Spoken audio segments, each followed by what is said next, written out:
Hello and welcome to Euronews Tonight. Here are our top stories.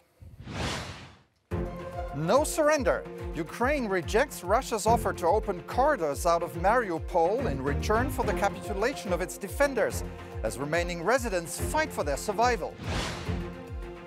No new sanctions. European Union foreign ministers accuse Russia's military of committing war crimes in Ukraine, but they appear unlikely to impose a fifth round of punishments. Here in the Cube, we'll be looking at claims falsely linking the Ukrainian president to the Nazi regime.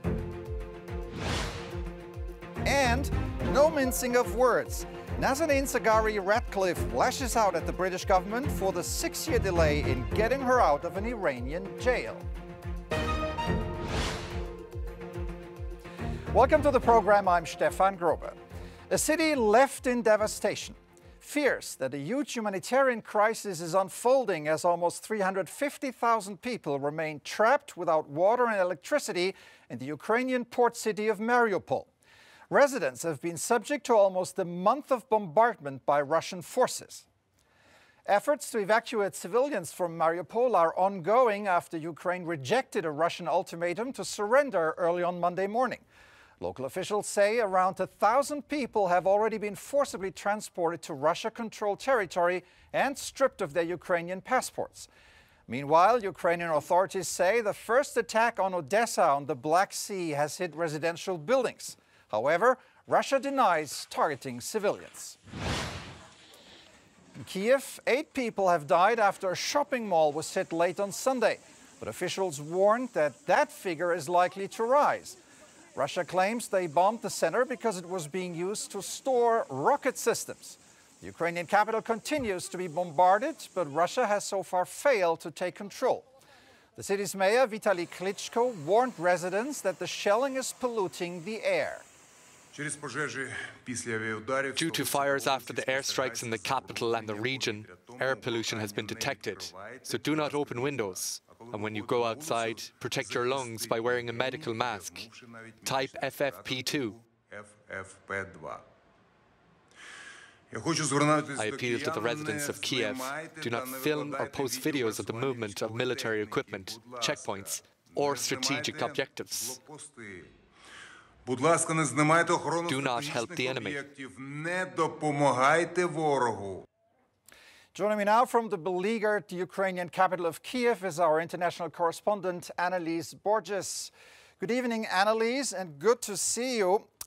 Give us an update. What is the situation tonight where you are, and what have you been hearing? Hi there, Stefan. Well, it's quiet for now, but we've just heard some of the gunfire not far from the center of the city. I'm right now by Maidan, which is a symbolic square in the heart of Kyiv, and we kept hearing some what sounded like gunfire not very far away. It has been a very difficult day for Kyiv, for the Ukrainian capital. As you mentioned, at least 8 people have been killed when that residential area was shelled. Russia saying it was targeting a depot, an ammunition depot, but Ukrainian authorities denying that information, saying that that was a purely residential district, like several others that have been hit over the last few days. Several people, at least 6 people, had been killed in Kyiv over the last week, and now, of course, today, this deadly attack. Many of the residents there were absolutely shocked, very, very sad, but there's also a growing sense of anger here in Kyiv, anger at Russia for starting this war, but also anger at the West for not doing enough to stop Moscow's offensive here in Ukraine. Earlier today, we went to a cemetery and got to witness a burial. A very bereaved family was burying their father, whose body it took them a month to retrieve. He died in the battlefield near the city of Irpin, and his son Artem told me that he has no other choice now but to join the war to take revenge for his father. We didn't start it, but we will finish it. Russians can't fight in close combat. just remember that they're comets. You hear this right now? This is sirens, and this means that they again start bombing us. Annelise, I want to ask you about Mariupol. We're hearing that that port city is at the brink of a humanitarian catastrophe, yet the Ukrainians have rejected a ceasefire proposed by the Russians. Why is that?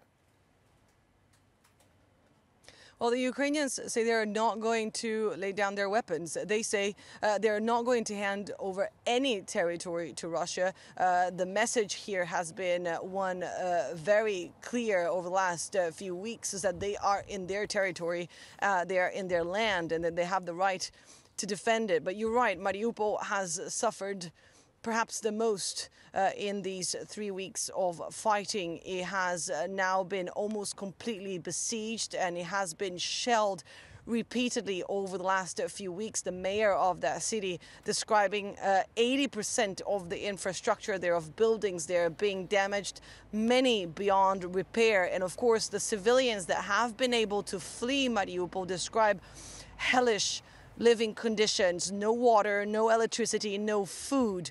And of course, they are risking their lives to try and escape that scenario, because many of the humanitarian corridors over the last few days and weeks have been shelled at. So a very difficult situation. Of course, we've heard from those two latest shelling of a theater and then an art school.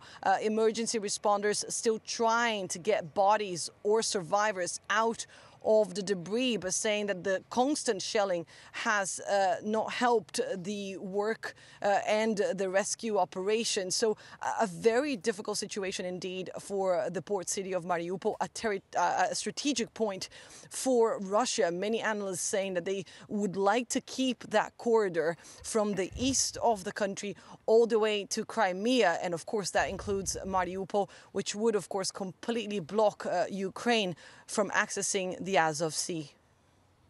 All right, Annelise Borges, our international correspondent from the Ukrainian capital, thank you very much.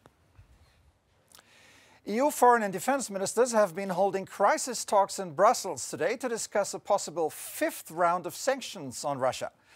They've been debating yet more restrictive measures aimed at paralyzing Moscow's war efforts in Ukraine. Some member states are seeking tougher sanctions that target Russia's lucrative oil and gas exports. But others, such as Germany, are opposed to strict embargoes. Europe relies on Russia for 40% of its gas. But in a video message, Ukraine's President Zelensky pleaded with governments to cut ties with Moscow. Please do not sponsor Russia's military machine, nor give a single euro to these occupiers. Close your ports to them. Don't import goods. Say no to Russian energy. Do everything for Russia to leave Ukrainian soil. I believe and I know that peace is possible, but you have to act to bring the peace. Let's bring in our correspondent in Brussels, Shona Murray. Shona, good evening and good to see you. So, discussions about further sanctions on Russia's energy sector are sure to divide opinion. Where do the fault lines lie on this subject here? Well, you mentioned it there, Stefan. We know that some countries, Poland and the Baltics, would like to see the EU going much, much further to paralyse the Russian economy. And a total trade ban Poland is calling for, in addition, a banning in the short term on the reliance on Russian gas, oil, coal. Other countries, however, Germany, Austria, Italy, Hungary, for example, would like to see the fifth round of sanctions to be much more measured, that there will be a consolidation about what's already been done, but also would really hope to protect the EU's economies, because, of course, you mentioned there the EU relies on Russia for over 40% of its gas in particular. So those countries are very reticent around that. So that issue of sanctions will very much is featuring, as we know, on today's huge summit of foreign affairs ministers. There won't be any major decisions made today, but it will be brought forward, the discussion, for the next few days when EU leaders meet here on Thursday, who will be joined by US President Joe Biden. The EU's top diplomat, Josep Borrell, has accused Russia of committing a massive war crime in Mariupol. Is that a consensus among the foreign ministers? Because there are there's a very, very strict definition when it comes to war crime. Well, there is, of course, I mean, there's a consensus that is that on the face of it, Russia is committing war crimes in Russia, in Mariupol in particular, because there's clear, as far as ministers and others, other lawyers, the US and others are concerned, there's clear use of starvation as a method of trying to get the population there to move out of Mariupol, the use of indiscriminate shooting from the Russian army, not only that, but the targeting of civilians, all of these issues that are mentioned on the face of it. Of course, we know that there is called and there will be an International Criminal Court investigation into war crimes. But when you look at what's happening in Russia, the disproportionate use of force, many people can see that these are grave breaches of the Geneva Conventions and then are therefore war crimes. Shona, ministers are also set to discuss the global compass, the bloc's new strategic compass. I'm sorry. What does this mean and what more can you tell us about it? Well, this has been something the EU has been discussing for several years now, but it sort of was brought to fore around 2020. And it's around the EU's way of having its own autonomy when it comes to security and defence, so that the EU wouldn't have to rely on the United States when it needs to defend itself and its citizens. And of course, that has been very much seen or highlighted given the relationship the EU had with the United States under the Trump administration, where the partnership essentially was diminished all but completely. Of course, it's been revived under Joe Biden, but the EU doesn't see that it can rely on the US for intelligence and for a partnership every single year or every single 4 years if there's a new president of the White House. So this has been something that the French have been pushing, but also particularly pushing now because they have the presidency of the European Council. Stefan? All right, Shona Murray in Brussels, thank you very much for this update. No matter what sanctions may look like for Russia, those imposed so far have taken its toll on the country. Moscow's central bank cautiously reopened bond trading on the Moscow exchange today. The bank has been closed since February 25th, the day Russian troops entered Ukraine. And for more on the impact on the Russian economy, let's cross to our correspondent Galina Polonskaya in Paris. Thank you for joining us, Galina, and good to see you. So, as the EU is thinking about Russia's oil embargo, what does Russia say and what would that mean to them? Hello, Stefan. Well, that would mean a huge colossal hit for the Russian budget, as analysts say, because it depends a lot on those revenues. So the Kremlin is now talking about the consequences for the rest of the world. That's what Vladimir Putin's spokesman spoke about today when he was asked about any possible oil embargo coming from Europe, and he said that it would hit the energy market, but first of all Europe's energy balance. And today in the parliament we've heard deputy chairman of Russia's government who was talking about a price for a barrel of oil. If something like this would happen, he said that it would cost $500 per barrel, said that Russia is doing everything to diversify its supplies to sell it to other buyers. And he said, quote, oil is not only gas pipeline but also tankers. But things are not that easy, obviously. I spoke today, Stefan, with Mikhail Krutinin. He's a Russian oil and gas expert, and he explained me what would happen and how huge it would be for Russia's budget, how huge hit would be for Russia's economy. If such an embargo arises and they stop buying Russian oil in Europe, in the European Union, then this will be a colossal blow to the Russian economy. We see that 27% officially goes to the federal budget from oil somewhere, but in reality it is more than 60%, because you have to take into account taxes on profits from oil campaigns and many other taxes. But it is difficult to imagine a complete embargo in Europe for several reasons. Firstly, some European countries, they now cannot do without Russian oil. They simply do not have other sources of it. Mr. Krutikin also told me that if such an embargo happens, Russia could indeed retaliate and, for example, cut the gas to Germany. We have already heard such warnings coming from the Kremlin. Meanwhile, International Energy Agency reported that oil markets could lose 3 million barrels per day of Russian oil already starting from April because of the sanctions that have already been introduced and the buyers' reluctance, as Mr. Krutikhin described this. He said that buyers do not want to buy Russian oil because of the reputational reasons. Galina, there have been other developments as well, for instance, concerning a Russian court which acknowledged extremist content on Meta. Can you tell us more about this?